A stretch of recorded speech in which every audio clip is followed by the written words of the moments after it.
Okay, I want to welcome everyone. We're going to get started because I know most of the students have classes afterwards, as do I. But I want to welcome everybody. It's a great turnout for those of you who are here in person, and we have a very good turnout online as well. It's really a great pleasure for me to welcome Felicia Caponugri here. She's been teaching for the last 2 years or so right down the street at Kent. But she is also by background an Italian lawyer. So both an American lawyer and an Italian lawyer who works in comparative cultural heritage, art, and fashion. And I'm particularly pleased that her presentation is going to combine what I call standard art, cultural heritage, and the intellectual property side, particularly copyright and design issues. Her work has been published in the Chicago-Kent Journal of Intellectual Property, the Journal of Intellectual Property Law and Practice, the Cardozo Arts and Entertainment Law Journal, the Giornale di Arte e Diritto Online, the Case Western Reserve Journal of International Law, Notre Dame, two Notre Dame journals, and others. She's presented her work at the Luxury Law Summit in London, the AALS Annual Conference, the Newberry Library here in Chicago, the Graduate Center of the City University of New York, and I hope I get my Italian pronunciation right, Università degli Studi di Firenze in Italy. And she also, actually, I don't see this on your resume, you run a program in Lucca in Italy as well, yes. Or co-run it, I guess I should say. She is a member of the Indiana Bar and has been teaching for the past 2 years, right, as a visiting assistant professor at Kent. Just a visiting scholar, actually. Visiting scholar, okay. Yes. All right, I get these things right. Just before she starts, I have a few thank yous, particularly to Brett Davinger from the Center for Intellectual Property Law and Technology, who has handled a lot of the logistics, including today's program, the setup. I will mention that the program is being recorded, but so if you're asking questions, whether in person or online, you should know that it's being recorded.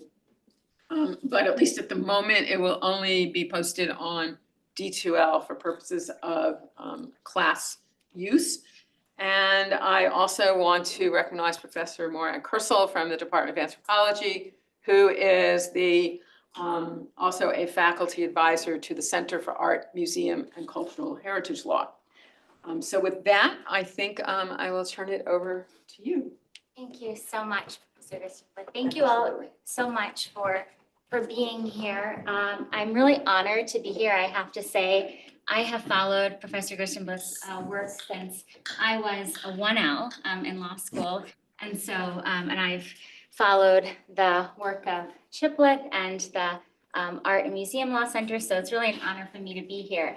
I'll be talking about art and its image. And as Professor Gerstenblatt mentioned, I'm an American lawyer. I have a PhD from Italy in cultural heritage. So a lot of what I'm going to be talking to you about today is based in Italian cultural property law and the code.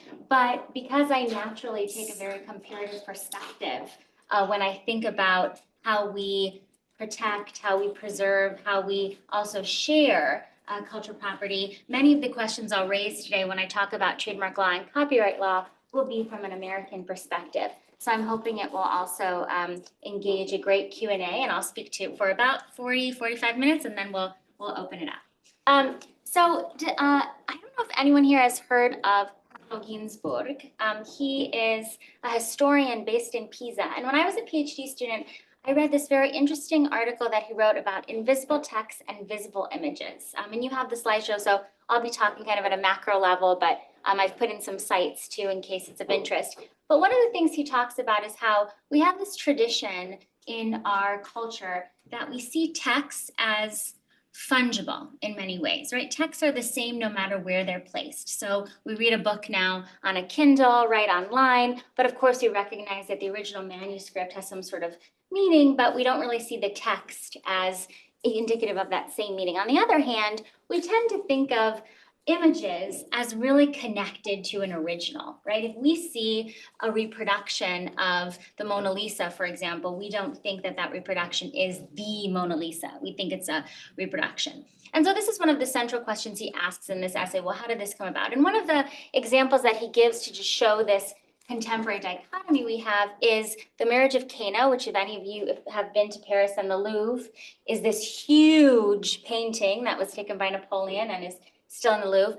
But in the Isola San Giorgio, where it was originally, they have put an exact reproduction replica in the original space, in the space where it was in the dining room, to really simulate what it was like when the original work was there. And so this raises questions, right, for us. Well, what is the original? What is the copy? If there's a copy in the original context, does that make that copy have some other type of interest to us than the original that's in the Louvre right now? So when we think about original and origin, right, we can start with the dictionary definition. So Merriam-Webster, for example, tells us that original is, right, relating to an origin or a beginning, that from which a copy, right, is made. So something unique, supposedly, about an original as a noun. Being the first instance or source, right? That's an important word under the law, as I'll talk about a little later, source, right? Where does something come from? What are the narratives that we tell ourselves about the history of a thing? Not secondary, derivative, or imitative, but I've put Marcel Duchamp's treatment of the Mona Lisa up here. Certainly, we can debate whether this adding of a mustache, right, is original enough or not derivative. A work composed firsthand, right? So emphasis on an author, independent and creative in thought, but that brings up questions, well, what's independent, right? What's creative? A person of fresh initiative or inventive capacity. So we get this genius, right, stereotype that we have going on also under the law, and a unique or eccentric person. So the dictionary definition indicates some of the things that are also relevant under the law and that we talk about.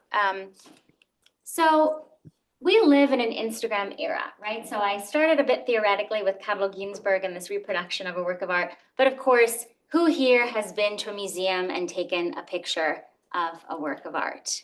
Yes. Who has posted that image on social media? Yes. So as I like to say, but first let me take a selfie. This is me in the Uffizi about, right, almost, I'll date myself, probably over 10 years ago, right? And when I took this picture in Italy, you weren't allowed to take pictures of the works of art. In fact, I very sneakily was with a friend and a guard was over there and I kind of turned and had them take a very quick picture of me. And this prohibition against taking images is based in this notion of what a cultural property is in Italy, right? A cultural property is, under the law, the unique union of a tangible object and our intangible cultural interest. So, there's a famous Italian scholar, Massimo Severo Giannini, who writes, what really defines cultural property is its intangible quality. And when I say intangible, I don't mean intangible property, but I mean rather this immateriality, right? This intangible interest that really qualifies something as being of importance to us historically, and publicness, right? So when we take our pictures in the museum, right, there's something that we want to show, right? We want to share, right? We want cultural property isn't just for us, right? It's meant to be for the community.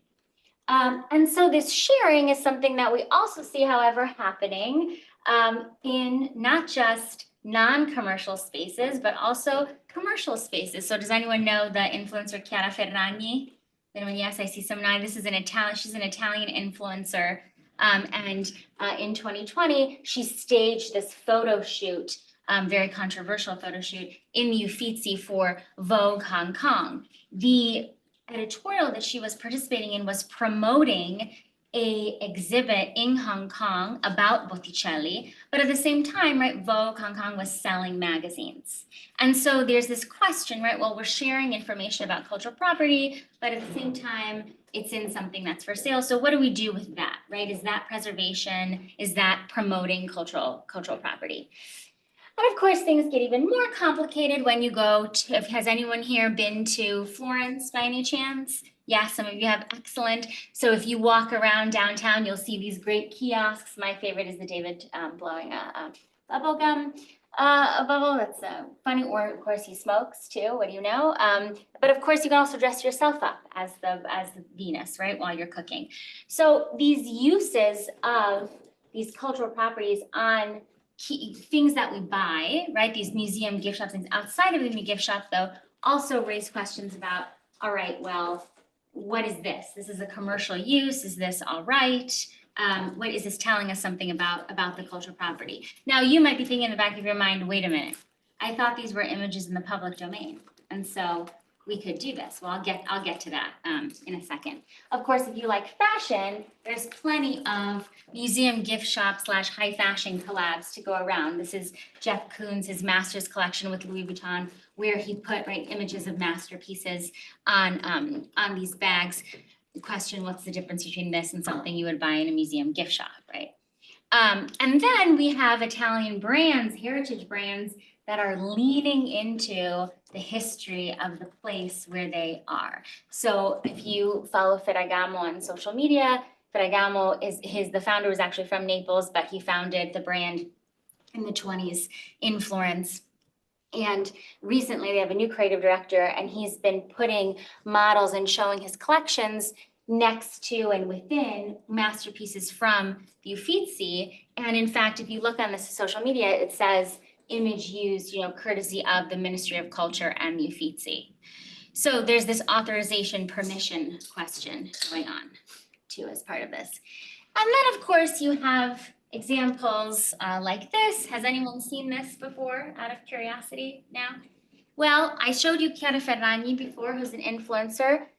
Not to be outdone, the Italian Ministry of Tourism a few years ago said, we need our own influencer. And they created a AI-generated Venus, based of course on Botticelli's Birth of Venus. You can follow her on Instagram, it's Venere23. And she showcases, Venice, here she's in Venice and other places. But of course, this brings up questions, right? If the Italian state is going to criticize certain uses of cultural property, what does it do in a circumstance like this, when everyone in Italy saw this, they said, what is this?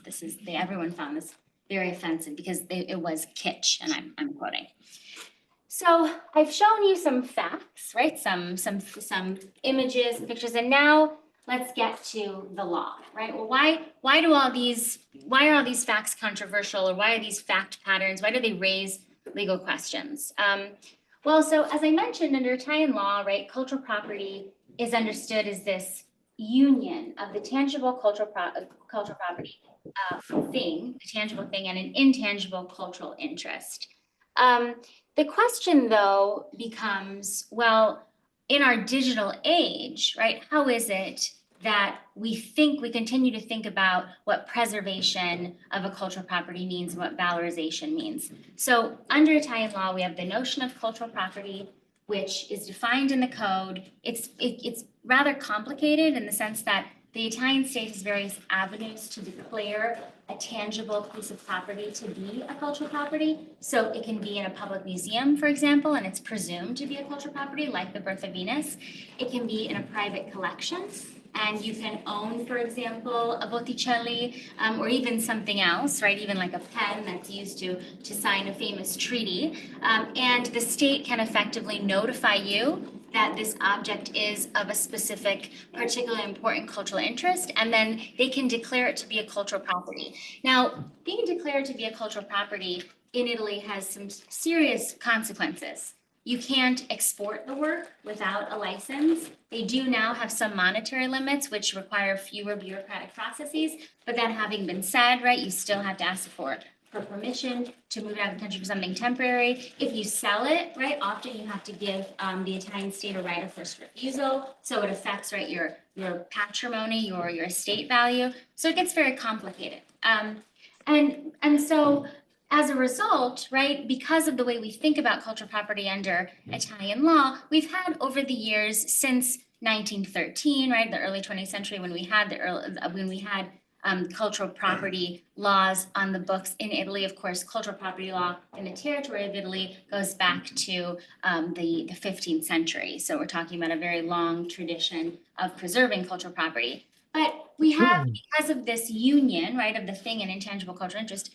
we have this idea that we should preserve, right, tutela, the object. So don't let it, right, disintegrate, right? You have a duty, even as a private individual, if you have a cultural property in your possession, to make sure that you have conservation, right, done on the object, but also to valorize it. And what does valorize mean? Valorize means promoting, sharing the meaning of the cultural property, promoting, with what it means for our collective, right?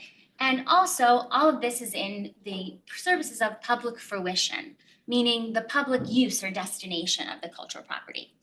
And so early on, since 1913, there's been this note in the cultural property laws in Italy that individuals couldn't make copies of the masterpieces that would in any way damage the tangible cultural property, right? Because of course we would lose this intangible cultural interest if someone just went and decided to make a paper mache of the actual David, right, in the Galleria dell'Accademia. But you could have other avenues, right, to make copies. And as we've entered our digital age, this possibility has just, right, risen exponentially. And so with this, right, shall we say, increase of abilities to make these digital reproductions, the code, which has now included this prohibition on reproductions in its latest 2004 version, has kind of started to be reinterpreted, right? And some Italian scholars have been saying, well, let's think about the ways that we've already expanded cultural property as a legal notion under Italian law. We've already started to think about intangible cultural heritage practices and traditions that we recognize as of cultural interest to us, like traditional craftsmanship, right? We've already included those in the code. Now with the Faro Convention, right, we're thinking about culture even more broadly. So what about thinking about ways that we can preserve cultural property in this digital age when things are becoming increasingly intangible? And there's some doctrinal precedent for that in some of the things that Massimo Severo Giannini wrote. And so we have this article in the Italian Cultural Property Code, Article 107, that notes that public entities, right, the Minister of Regions and other public territorial entities like museums, right, can consent to the reproduction and also to the instrumental and precarious use of cultural properties which they have in their possession, accepting this clause and those in the field of copyright, right? So there's a reference to copyright law. And what this specifically means is that, right, you can't make casts, but you can, right, with the authorization of the public entity, make reproductions with other techniques that exclude direct content with the original. So this has been read as giving public entities in Italy, i.e. a public museum like the Uffizi, right, or the Galleria dell'Accademia, where the David is, the right to authorize reproductions of cultural properties, including a point and shoot picture that you take. Now, there are, however, more details. So as you can imagine, right, I showed that picture of me taking a selfie in the Uffizi. Imagine how the guards' day was occupied by going after every visitor who was trying to take a picture right in front of the painting. So from a practical standpoint, this gets very difficult, but also, right, Italian cultural property is recognized and protected under Article 9 of the Italian Constitution. It's one of the fundamental principles. But we also have other principles like freedom of expression, or the recognition of the promotion of culture, right, the sharing of knowledge. And so the question became, well, why are we making it so difficult, right, for researchers, for example, to use an image of a cultural property in their scientific work, right? And so Article 108 gives us some ideas of what technically still needs to have authorization, but which is more freely available, right, to do. And it also gives us some ideas of the fees, right? So museums evaluate fees based on the character of the activity for which the concessions for use refer, right? So what are you putting this towards? What's the purpose? The ways and manner of the execution of the reproductions, it might be more expensive, right? If you were asking the museum itself to make a reproduction, though the type and time of the use of the spaces, right? If you do need to rent out the whole gallery where the David is, right, to make a copy, and the use and destination of the reproductions and the economic benefits, right? So this goes to commercial versus non-commercial. But at the same time, right, if you're a private individual and you're taking a picture for your own personal use, that includes, right, your social media, then no fee, right? And the same goes for public entities like perhaps the Ministry of Tourism, right, that are arguably using reproductions of properties to promote cultural property, right, to promote Italian cultural heritage. And in any event, this particular clause was added in 2014, right, when something is not for profit, if it's not for profit and for the purposes of study, research, I mentioned freedom of expression of thought, creative expression, right, and promoting the knowledge of cultural heritage.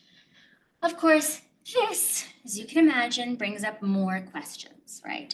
So I mentioned the Chiara Ferragni Vogue Hong Kong editorial. That was promoting Italian cultural heritage, and yet at the same time was a commercial use, right? Selling a magazine. What about a tourist guide, right? A guide who is a private individual not associated with Uffizi, who's taking a group through Uffizi and decides to advertise her services that she'd like to use an image of the birth of Venus.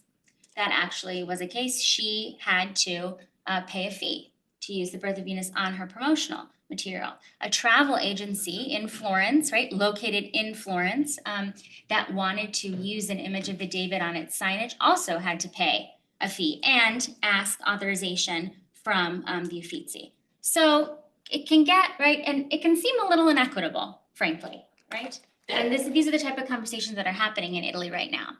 They're especially happening because of real cases like this. So does anyone know where Michelangelo sourced the marble for the David? He sourced it from a beautiful town in the mountains called Carrara, where if you look at the marble from far away, it looks like there's snow on the mountains, but actually it's marble. They're marble quarries, and so there was a workshop in Carrara, and they support local artists who make their own sculptures from the marble, and they had created their own reproduction of the David. So they made their own reproduction. They had it in the studio, and then they decided to put it on their website. One of the reasons that they put it on their website is because they had also collaborated with the Italian menswear brand Brioni. Does anyone know Brioni, that makes those super fancy suits for men? And Brioni had actually made a made-to-measure suit for this reproduction. And if you go on YouTube, you can see it for their bespoke campaign. They're dressing the David in Brioni. And so the Galleria dell'Accademia, which has a bit of an activist director, took umbrage, right, at this use, and so sued. And I should mention that this activist, right, nature of the directors in museums in Italy is also rather new because of a museum reform in Italy. So before about 2014, museums in Italy were really just offices of the Ministry of, as it was known then, right, cultural heritage. So, for example, still today, actually, individuals, employees who work in a museum are employees of the state, and so it's very difficult to fire them. At the same for just cause, right? At the same time, museums before this museum reform weren't allowed to keep any of their ticket sales in-house. So you imagine that, what's the incentive if you're part of the governance structure, right, of the Uffizi if you don't get any money back, right, from your ticket sales. So in 2014, what the Ministry of Culture decided to do is they decided to make some museums autonomous institutions, much like we have actually in the United States, with their own bylaws, with their own articles of incorporation, with a board. They could keep a percentage of their ticket sales, so there was an incentive. And most controversially of all, they decided to hire non-Italian museum directors.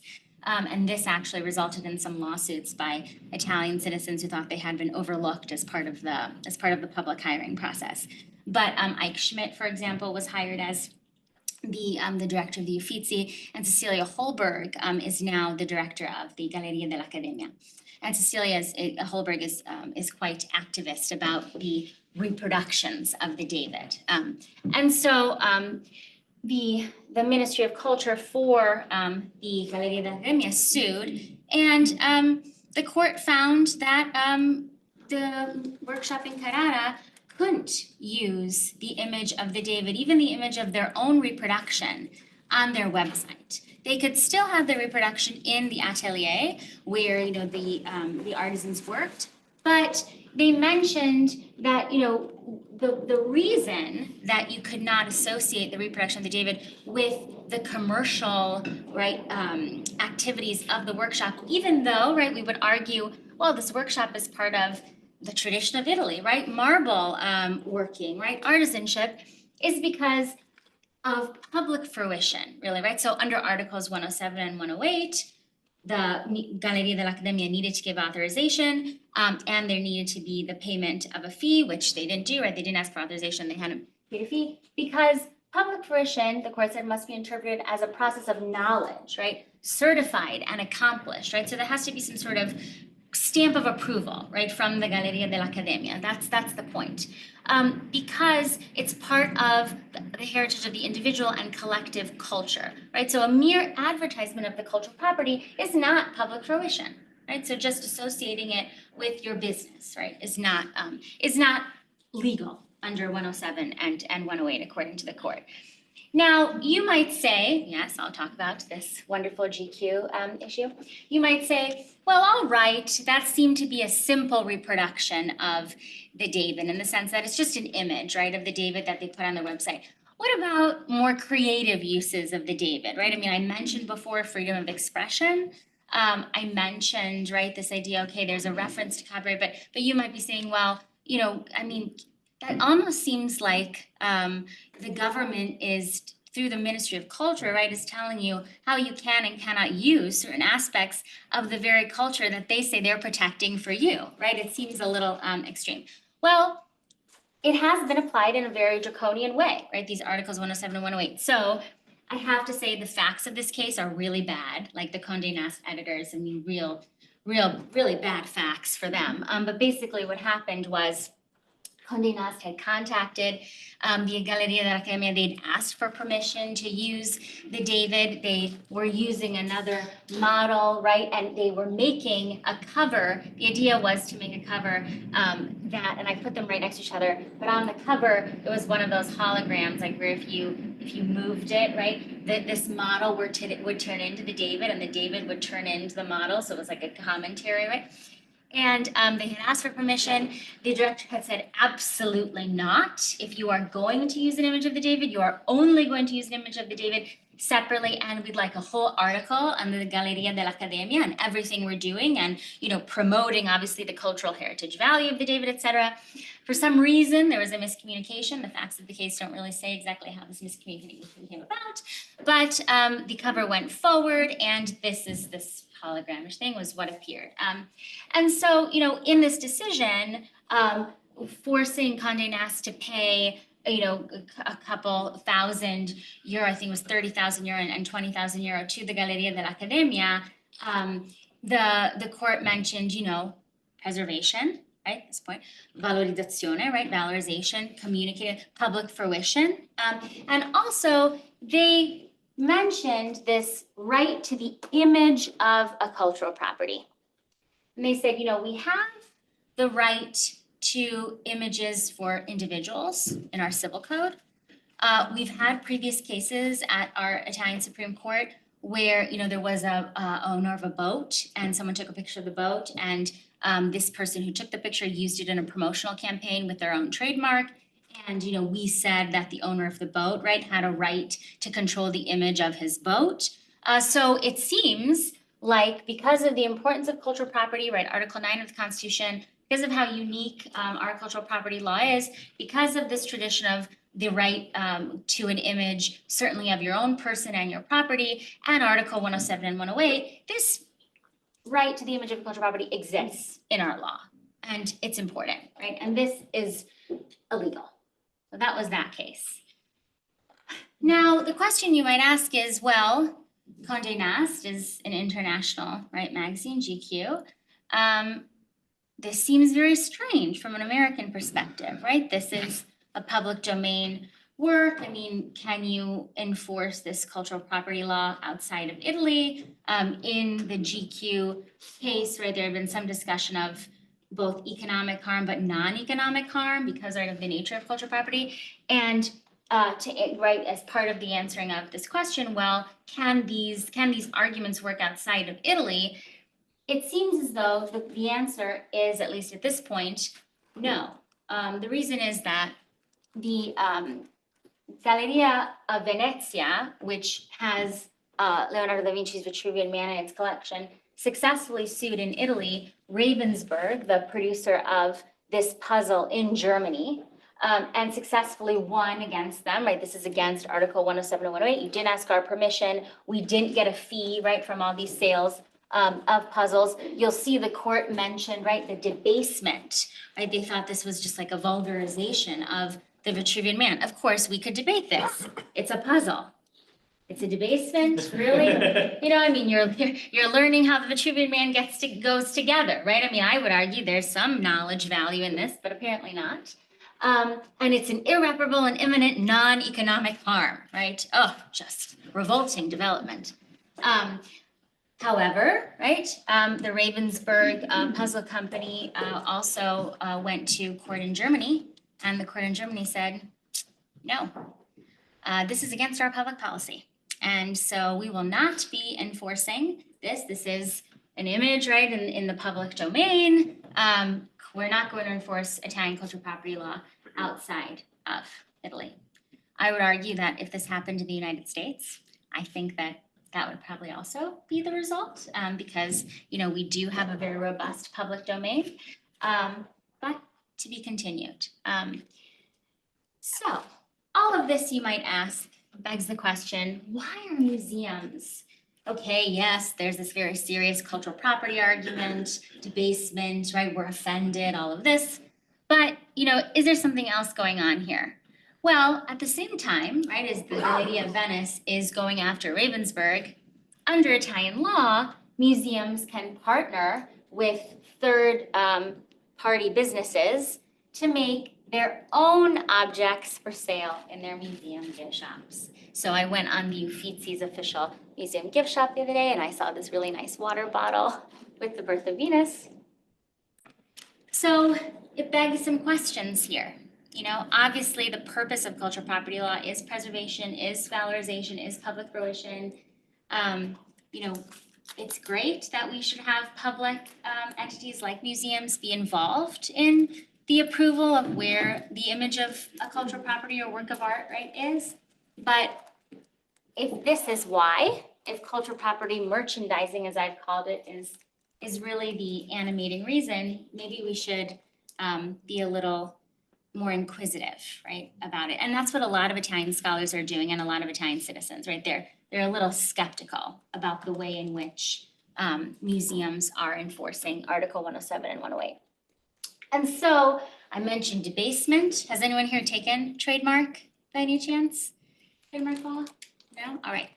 Yes, excellent. I'll talk a little bit about it. But when I have talked about this with other American legal scholars, they have said to me, well, this sounds like a tarnishment claim, really. And what I mean by that is, of course, you know, in the United States, in Europe, and Italy, we have trademark law, which basically gives businesses, but also, you know, individuals, the right to, for business purposes, commercial purposes, to register a symbol that is supposed to indicate the origin of the good on which the symbol is located, right? So think of Coca-Cola, for example. Or, we have ginger ale back there, right? So if you think about the producer of ginger ale, Schweppes, you see Schweppes, you think, oh, they made this ginger ale, right? So the product you're buying. Now, when I talk to other USIP scholars, they say, well, this sounds like the Italian museum is trying to control your association of who made, right, that water bottle, right? Because you see the birth of Venus and so you associate it with Uffizi but, that's true, but, in some senses, and I'll talk about, right, the specific requirements of trademark law. That source and identification that I mentioned is called distinctiveness. And the whole point of trademark law is that you're supposed to make this one association, right? When you see a symbol, you're supposed to think that one entity sponsored the goods, approves them, put them into commerce. It's not supposed to be just about where something comes from generally, right? We have geographical indications. It's separate than that. It's really supposed to be connected to who made the product, right? Who stands behind it. Thus far, the Uffizi, for example, has not tried to register the birth of Venus itself as a trademark in the United States, nor that I found in Italy, but they have, and this goes along with the museum reform I mentioned before, registered, right, this logo. And as part of this move to safeguard their intellectual property rights, right, to use this mark, when they registered in the United States, they had to enter into a coexistence agreement with the foundation of the Friends of the Uffizi that helps with the fundraising for the Uffizi and the promotion of the Uffizi as a cultural institution.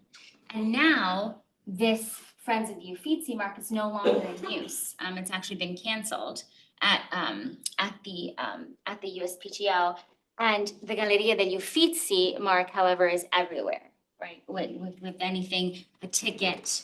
So part of this also was getting control of tour guides and who's selling tickets, right, to get into the Uffizi. That was one of the things that the new director did. So you see, like, there is this move, right, towards more of a business strategy as a cultural institution. At the same time, if you do a little search of US trademarks, you will see that in the United States, right, we allow images of the David to be used as part of trademarks. And there seems to be, few qualms and certainly no letters that I found from, the Uffizi saying, oh no, please don't use that, right? That's a debasement of our image, right? So here we have a group that's using the image of the David for financial services. That's registered. We have this pending U.S. trademark registration. I'm very excited to see if this is registered, of a David-shaped alcohol bottle. Now, I will say too, I mentioned trademarks have to be distinctive, so they have to indicate, right, the source. Trademarks also have to be non-functional. What does that mean? It means that trademarkable subject matter, if it indicates something that is essential to the use or purpose of the good. So you can't, if you're a chocolate ice cream maker, you can't have a monopoly on the color brown, right? Because how could people compete, right? We think of chocolate ice cream, we think it's brown. So there's some types of information that make certain symbols ineligible to be trademarks. In reviewing this, David-shaped bottle, the USPTO said, well, look, the neck is functional because it's related to the bottle, right? So you can't have a trademark right in the neck, and you also can't have a trademark right in this bottom part of the bottle because that's also functional. But they could potentially, right, as applied to alcoholic bottles, right, have a trademark right in effectively a mini statue of the David. That also, however, applies to what I would consider to be U.S. cultural properties, right? Statue of Liberty. This is a U.S. application to use an image of the Statue of Liberty as part of a trademark. We actually have a lot of those. If you look on the register, there are a lot of marks that use the image of the Statue of Liberty. Now, in Europe, there have been some patchwork decisions regarding works of art as trademarks, the central challenge with registering a work of art as a trademark, which I think is visible in sometimes in something like this here, is achieving the distinctiveness, right? Like I mentioned before, with the Uffizi hasn't registered, right? The Birth of Venus as a trademark applied to some category of goods, because you have to show that consumers, don't just see the David and think, oh, cultural property, right? Italian history. No, they think, oh, someone specific made this bottle, right? And so in the EU, right, there have been some cases where that distinctiveness hasn't been there, but at the same time, here's an EU trademark by a company for games entertainment where they've made a modification to the Mona Lisa, and this was successfully registered. So modifications, right, changes to works of art might potentially, combined with use, give you this additional distinctiveness, right, that trademark law requires.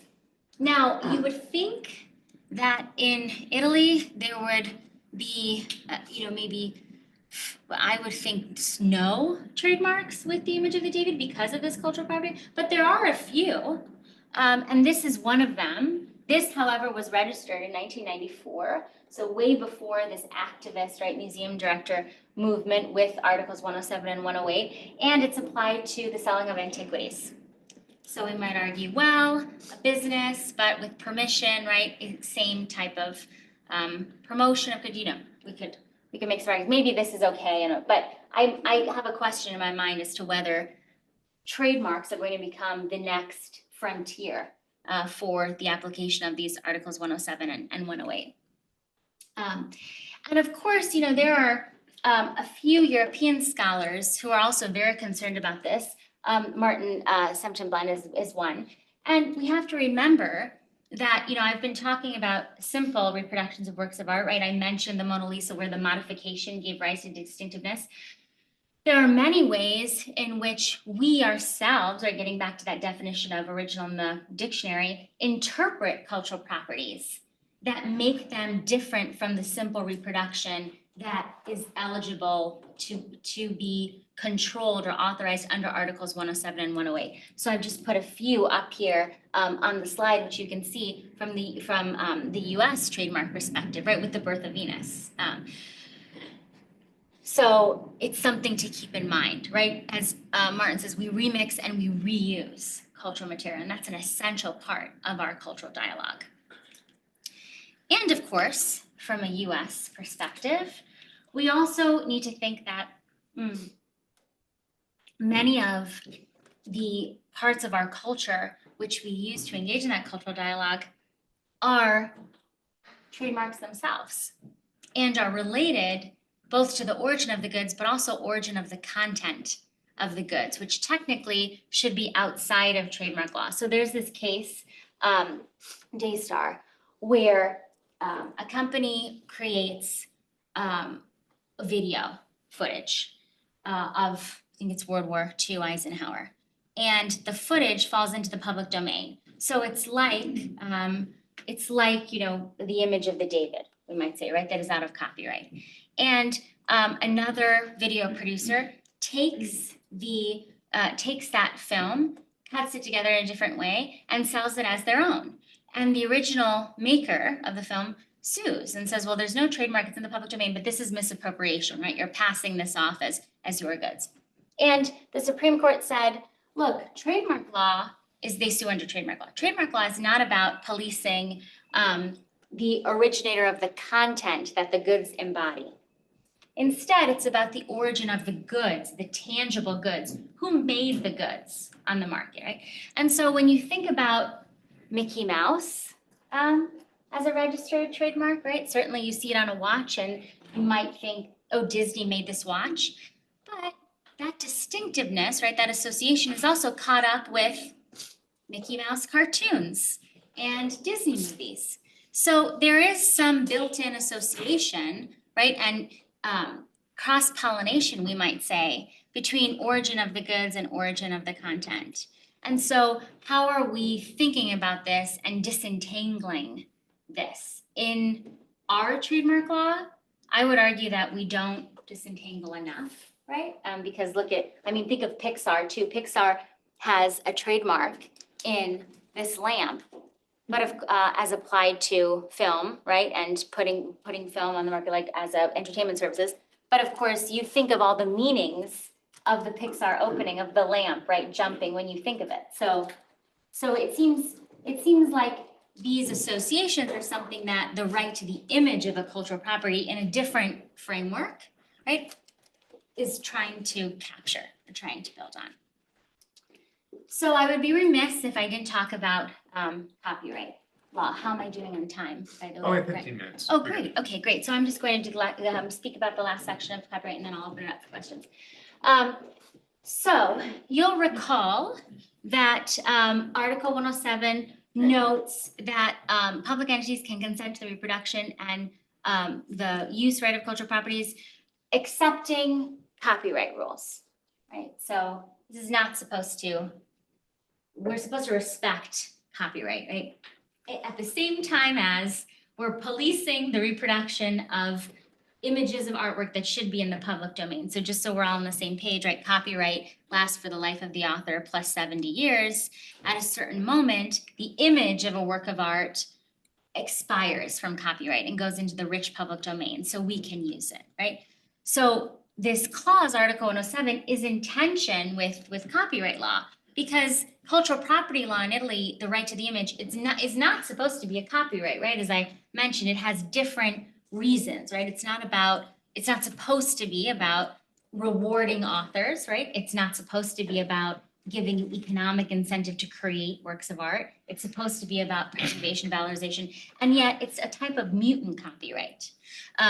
So what does copyright have to say about this? Well, in 2019, the EU, right, has this passed this directive, and it mentions that you're not supposed to have copyrights in works that should be in the public domain, right? Unless there's something original in that act of reproduction. And we, for example, in the United States have a very rich case law history, the Bridgman art case, the Meshworks case, that also says, right, slavish reproductions of images are not copyrightable, not enough of a spark of originality. Now, in some places in Europe, including Italy, you might have shorter copyright terms for what we would term slavish reproductions. So that's something to keep in mind too. But Italy, right, received this directive, right, transposed it into their law, and so said, yes, the material derived from an act of reproduction of this work is not subject to copyright unless it's an original work, but recall Articles 107 and 108. So we're leaving, right, that's a separate area of law and that's still in the books and that's still enforceable. So this, again, like, I kind of foreshadowed it when I talked about cultural property law. I talked about distinctiveness and associations in trademark law, but a lot of the conversation in Italy about remember the David and model GQ cover, a lot of the conversation that's been happening is, well, these are, changes to a reproduction. Aren't these original enough? They're not the slavish reproductions that you should be worried about to control the cultural interest of a cultural property. And, if it's artistic, is it really commercial? I mean, are you really going to put a weight on the scale for every commercial? What's really commercial, right? If you're an artist and you're putting on an exhibit just because you're selling a work of art, that means that you are commercial. So the question of what's original enough and what is the difference between commercial and non-commercial is an active debate in Italy. And there is one case of an archaeological object where there was a company that was helping to excavate that archaeological dig, and they couldn't get a skull out of the rock, and so they did a 3D imaging of the skull, and they shared it without asking permission, and there was a lawsuit, the Ministry of Culture sued, and there the court said, because the company added something that could not be seen, it's original enough. Well, so you can't be able to see something, you have to imagine, or does the imagination is equal to creativity? This seems pretty creative to me. This is in the Rome airport a couple years ago.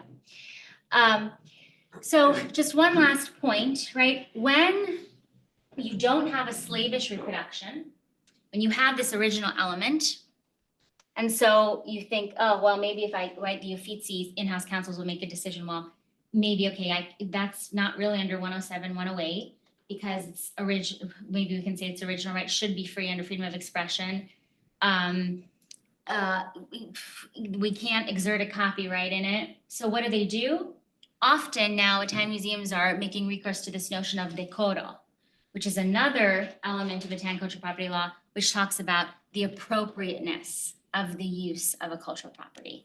A lot, again, like the tarnishment angle of trademark law, right? This idea that you're tarnishing the association you have with it by associating it with problematic other industries or areas. So for example, in 2014, an Illinois rifle company created this advertisement. The Italian Ministry of Culture was outraged. They said, this is against decoro, right? This is really debasement of the David. In 2021, Pornhub created this classic nudes initiative where they reanimated certain paintings in galleries and also used stills on their website, and however recalled some of the setups, right, of paintings. The Uffizi was outraged. The Met said, nothing we can do, public domain, and plus, we have some open access policies, so we can't really do anything about it, but the Uffizi was really upset. And this classic nudes initiative ended up because of naming and shaming, being taken down. So as a last question to you from a comparative standpoint, I would ask, maybe the Uffizi is acting a little bit like the photographer in the recent case at the Supreme Court, where the photographer sued the Andy Warhol Foundation because she said, I only gave a license for this image. I didn't give a license for the Orange Prince artwork. So in some ways, right, we have a Botticelli versus Warhol situation, thanks to Italian cultural property law, right? We have this desire, right, for claims of fair use to use Italian cultural properties that, however, are in a robust public domain and copyright, but subject to this kind of mutant copyright and cultural property law. And so I would ask you, maybe there's a closer connection between some of the factors of Article 107 and the factors of fair use.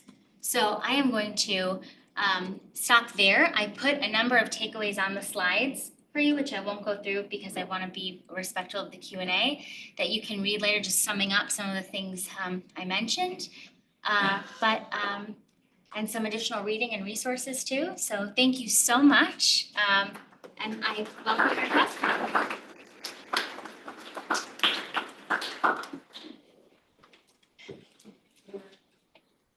You're willing to take questions? Yes, absolutely. Yes. Based off your example of the reproductions of the Statue of David, curious if you can comment on what the Italian courts consider for situations like the cast courts in the Victoria and Albert Museum in London that have I don't recall if they're exact replicas of statues like the David, which are there, very prominent. They advertise this section of the museum, could be argued a commercial aspect of the museum. How does a situation like that play out when we're dealing with these? Well, it's cultural heritage, and if we consider the David as a trademark for Italian cultural heritage, well, it's source identifying in one aspect, but not in others. How does a situation like that play out? So that is a great question. And a couple of years ago, I was in London and I had dinner with the General Counsel of the Victoria and Albert Museum. And I asked him like a similar question. Thankfully, he said to me he had not been contacted by the Italian Ministry of Culture. But, there's an interesting, I think, historical element to that. The first is that cast in the Victoria and Albert Museum was given to Queen Victoria by the Duke of Tuscany at the time. And interestingly enough, she was a bit shocked when she received the nude David. And so there's a fig leaf, very prominent fig leaf on the Victoria and Albert Museum reproduction. So, I would say on the one hand, that is a cultural institution. So, technically, I think there's an argument, well, you should ask authorization, right, if you're using it. I mean, I think it's most close to the Carrara marble workshop case, right, where they're fine with, and the court said to the workshop, you can just have it within your workshop, but don't associate it with the commercial aspect. So, but because in that case too of the Carrara workshop, the court put a lot of emphasis on the fact that the Carrara workshop was an SRL, which is basically an LLC in the United States. And so the Victoria and Albert Museum is not an LLC. So I think that would also weigh in favor of a non-commercial use. So I think that's a bit about how it would, but that's a hypo I've thought of too, wondering how far this will go. Yes. I'm curious about if you have a museum here in the US and it owns a cultural valuable Italian piece of art. Has there been any cases like that where it's enforced in Italy, even though the piece itself is owned in the US? So not that I know of. And another point to mention about both of your questions is that Article 107 applies to cultural property objects that are in the possession of public entities in Italy. So that's another reason to not apply 107 or 108 in either of these. And I'm sorry, I should have thought about that as soon as you mentioned it to me. My hypothetical part of my brain got too excited. But you could just say, well, we're not a public entity in Italy. We're not a public museum. We're an American museum. And so, we won't, obviously we won't enforce this right, and you can't either because you don't own the object. So I would say that's kind of an easy, if you will, answer to your question. But certainly, when it comes to repatriation, the Italian Ministry of Culture is very upset at the Getty right now. And so, you could imagine the Ministry of Culture really trying to get objects back into their public collections. Okay, And repatriated. Exactly, repatriated, and then enforcing this reproduction and right to the image of a cultural property. Well, you used Leonardo's Mona Lisa, Yes, which is in France. yes. In a famous museum. Can that be enforced? No, France does not have a clause like Italy does. Now, they do have a similar clause for real historic properties, like historic buildings, but not for movable objects. So if any of you know, there's this not-for-profit in Europe called Comunia, and they just wrote a policy paper on this very topic about images of cultural property, and that's how I found out, because I always thought that France didn't have this, and then they actually noted, yes, they do, and there are just a few other nations in Europe that have these types of, but Italy's is the most extensive. Okay. Yes, yes. We have a question from online. Oh, great. Have journalists and free speech advocates objected to the Italian copyright laws? Well, copyright laws, meaning the cultural property? Yes. Yes, there have been a number of comments about this double licensing scheme. So for example, and I put a link to it on this slide, but the Italian government suggests that if you want to use work of art from a cultural property that's has original editions, like let's take the Mona Lisa if it was an Italian collection, or the David, right, that's approved.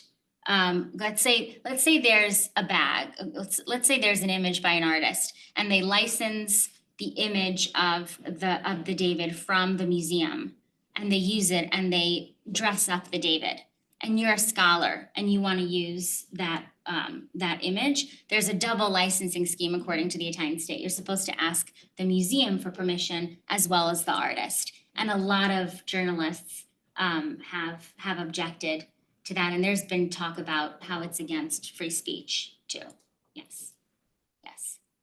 One last question. Sure, I'll take the one in the back, and then I'm happy to stick around for a little bit if people have some questions. Sorry. Okay, two more questions. Two, okay. Some of us have class. at Yes, 1:15, sorry so- about that, yes.